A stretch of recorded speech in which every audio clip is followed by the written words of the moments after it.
안녕하세요. 마더텅에서 사회문화 강의를 하고 있는 배준호입니다. 자, 이번에는 26학년도 수능 사회문화 어떻게 출제됐는지 분석해보는 그런 시간을 갖도록 하겠습니다. 그리고 아마 사회문화 이제 수능 공부를 처음 하시는 분들이 많이 이 영상을 보시게 될 텐데 그분들을 위해서 사회문화에서는 어떤 내용들을 다루고 있는지도 간략하게 설명해 드리는 그런 시간이 될 겁니다. 자, 넘어가서 자, 단원별 출제 확인 이렇게 나와 있습니다. 자, 보면 이 사회문화가 대단원이 이렇게 5개의 단원으로 이루어져 있습니다. 그래서 보면 이제 우리 수능이 20문제를 보잖아요. 그래서 아주 사이좋게 딱 이렇게 4문제씩 아주 깔끔하게 이제 배치를 했죠. 다른 과목들은 약간 이렇게 대단원마다 이 문항수가 약간 편중되는 단원들이 있는데 사회문화는 아주 이렇게 골고루 나옵니다. 그래서 첫 번째 단원은 이 사회문화 현상의 탐구라고 해가지고 사회문화 현상과 자연 현상을 비교하는 그런 문제도 출제가 되고요.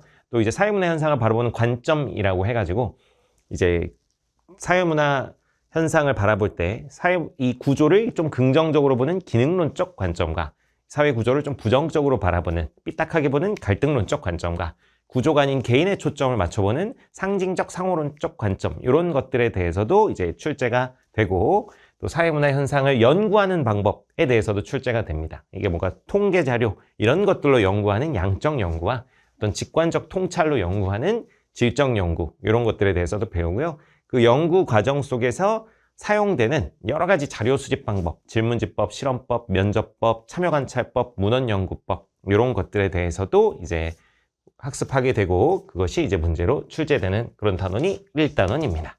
자, 2단원은 개인과 사회구조, 사회구조 속에서 개인들이 어떻게 살아가는가에 이제 초점을 맞춘 그런 단원이라고 볼 수가 있는데요. 그래서 이 사회 현상에 있어서 개인이 중요하냐 아니면 사회 구조가 중요하냐 이렇게 이제 두 가지를 이제 분류해서 바라보는 관점이 이제 사회 실제론하고 사회 실제 존재하기 때문에 구조가 이제 힘이 강하다라고 보는 입장이고 또 사회 명목론 이거는 사회는 이름뿐이다 그래서 개인이 더 힘이 강하다라고 보는 이 두 관점에 대해서 배우게 됩니다. 자, 그리고 이제 사회화에 대해서 배우는데요. 사회 속에서 인간이 어떻게 사회화되고 어떤 사회화 기관에 영향을 받는지 이런 것들을 이제 배우게 되고 또 이제 사회 집단 우리 살아가면서 속하게 되는 여러 가지 사회 집단들이 있는데 그 사회 집단을 개념별로 쭉 이렇게 구분할 수 있는 것들도 역시 주요 단골 포인트라고 볼 수 있습니다.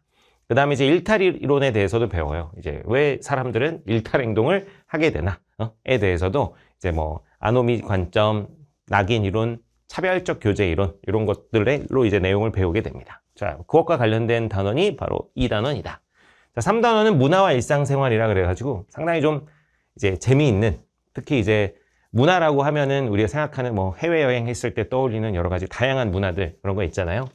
뭐 지리 과목이 아니기 때문에 사회문화에서는 뭐 이제 다양한 어떤 문화의 풍습 이런 걸 배우는 건 아닙니다만 문화를 어떻게 바라볼지 또 문화의 의미는 뭔지 문화의 종류는 어떤 것들이 있는지 문화 변동은 어떻게 해서 일어나는지에 대해서 살펴보는 그런 단원이 3단원입니다.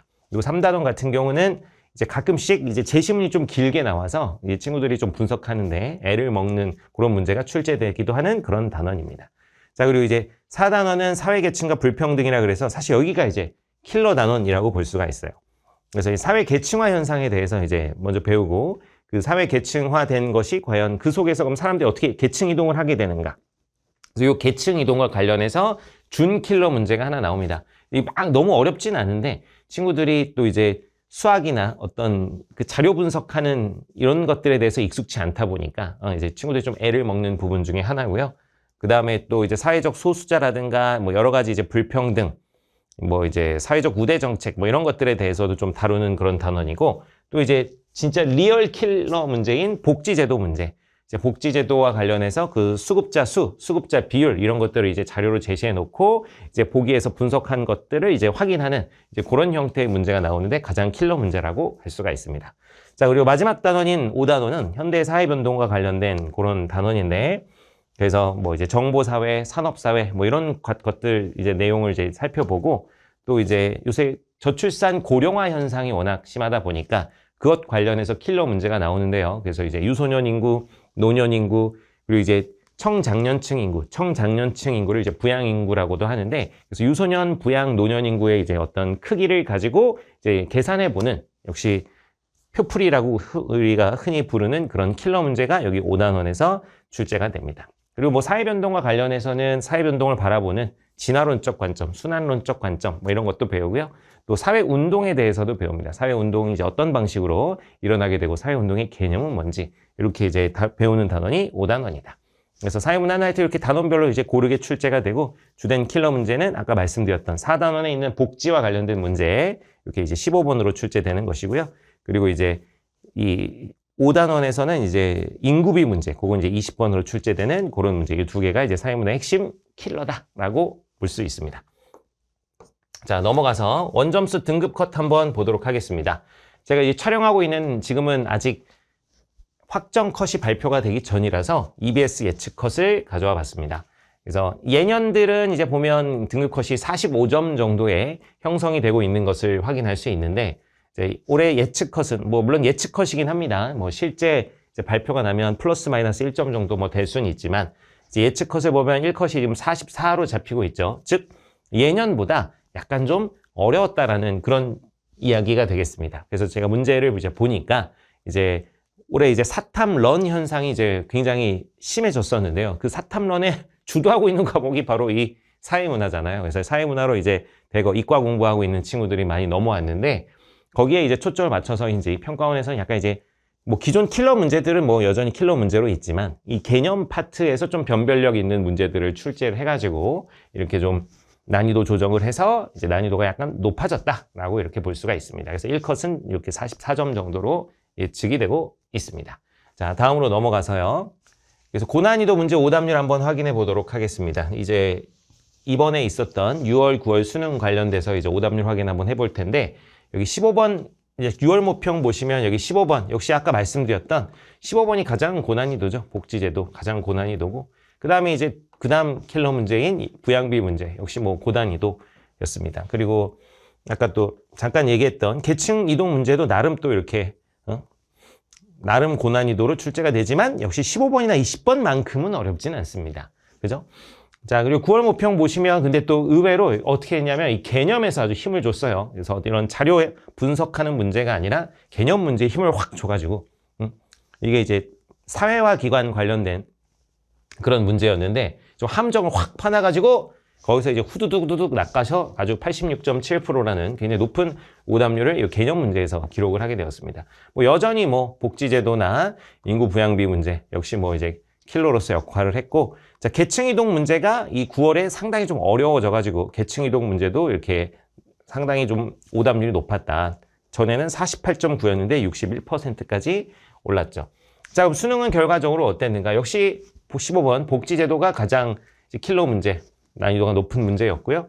자, 근데 인구 부양비 문제는 이제 2등이 아니라 4위가 됐습니다. 그러니까 그 두 사이에 개념 문제 두 개를 이제 어렵게 출제한 거죠. 그래서 이렇게 8번 사회화 문제와 관련해서 역시 사회화 문제 9월 모평에서는 가장 어려웠던 문제고 수능에서는 또 이제 두 번째로 어려웠던 문제가 됐습니다. 그다음에 이제 양적 연구 역시 개념 파트에서 또 어렵게 나오기가 좋은 양적 연구 문제는 이제 5번 문제로 출제됐고 요게 이제 오답률 3위를 기록하게 되었다라고 이렇게 볼 수가 있겠죠. 그래서 뭐 사회문화 뭐 늘 그래왔듯이 이제 킬러 문제는 그대로 이제 가지만 최근에는 이런 이제 개념 문제 하고요. 또 이제 뒤에서 잠깐 볼 텐데 퍼즐형 문제, 이 14번 같은 경우가 일종의 퍼즐형 문제인데 이런 퍼즐형 문제를 통해서 이제 좀 변별하는 경향이 좀 강해지고 있다라고 볼 수가 있겠습니다. 자, 뒤로 넘어가 보도록 하겠습니다. 그래서 이제 문제를 한번 좀 살펴보면 이게 이제 계속 말씀드리는 15번 문제입니다. 그래서 제시문 글씨가 아주 빽빽하죠. 그래서 이런 것들을 쭉 읽고 이게 뭔 얘기인가 라고 하는 것을 이제 정확히 인지를 하고 그 다음에 이제 여기 보면 A 수혜자, B 수혜자, C 수혜자, 3중 수혜자, 전체 수혜자 있는데 이런 것들을 딱 깔끔하게 정리를 해서 이제 도식화 딱 시켜놓고 그 다음에 이제 보기를 딱 이제 제끼는 OX를 하면서 보기를 제끼는 그런 형태의 문제입니다. 상당히 난이도가 있고요. 이런 문제 이제 연습을 안 하면은 친구들 막 10분도 넘게 걸리는데 이런 문제는 이제 만약에 만점을 목표로 한다면 이제 맹연습을 해가지고 이런 문제 한 4분 내지 길어도 5분 내 컷할 수 있는 그런 연습들이 필요한 문제입니다. 그래서 그냥 잠깐 봐두시면 되고요. 이런 문제구나. 자, 요게 이제 오답률이 높았던 문제입니다. 자, 요 문제는 이제 그 사회화와 관련된 그런 문제인데 딱 보면 별로 어려워 보이지는 않지만 여기 보면 이 제시문에 보면 하나씩 이제 다 분석을 해봐야 돼요. 여기 보면 갑의 메모지에 적혀 있는 비공식 조직의 개수, 을의 메모지에 적혀 있는 1차 집단의 개수. 그러면은 이게 눈을 크게 뜨고 이게 다 이렇게 찾아봐야 돼요. 집단들을 착착착착. 그럼 이제 하나를 놓치면 틀리게 되는 거야. 그래서 이렇게 사회화 기관이라든가 어떤 이런 사회 집단이라든가 이런 것들에 대해서 이제 눈을 크게 뜨고 밑줄 긋고 네모치고 막 하면서 하나하나씩 개수를 따져줘야 되는 그런 문제라서 이제 거기서 삐끗 해가지고 이제 틀린 친구들이 많았을 것으로 추정됩니다. 그래서 이제 오답률이 높았던 그런 문제고요. 자, 다음 한번 보면은 요게 이제 일종의 퍼즐형 문제예요. 그래서 이게 ABCD를 찾는 문제인데 그래서 보면 이게 채점 결과가 뭐 깔끔하게 그냥 뭐 다 4점이거나 이러면 찾기가 쉬운데 여기 보면 채점 결과가 2점이다. 그럼 이거 뭐야? ABCD 중에서 2개만 맞았다. 여기는 1점이다. 그럼 하나만 맞았다. 여긴 0점이다. 그럼 다 틀렸다. 뭐 이런 얘기잖아요. 그러니까 이런 점수를 보고 이제 자기가 이제 판단을 할 수 있어요. 이 점수가 어떤 것을 함의하고 있는가. 그래서 예를 들면 하나만 좀 해보면은 연구자가 직접 수집한 자료를 계량화하여 양적 연구에 주로 활용한다. 이건 이제 질문지법이랑 실험법에 해당하는 것인데 자, 그러면 이게 0점이 되려면 그러면은 이 질문지법하고 실험법이 A랑 D가 돼서는 안 되잖아요. 그럼 점수를 먹게 되니까. 그래서 질문지법하고 실험법이 B랑 C구나 라는 것을 유추하고 그리고 이제 나머지들도 이런 방식으로 힌트를 얻어가지고 A, B, C, D를 찾아내는 그런 퍼즐형 문제입니다. 이것도 근데 여러분 익숙해지시면 뭐 충분히 어렵지 않게 잘 해결하실 수 있습니다. 자, 여러분 이제 이번 수능에서도 이제 하여튼 요번에 뭐 크게 트렌드가 바뀐 건 아니에요. 개념 문제가 좀 강화됐다. 기존의 킬러는 유지가 됐고 개념 문제가 좀 강화됐다. 이런 이제 트렌드를 확인할 수가 있습니다.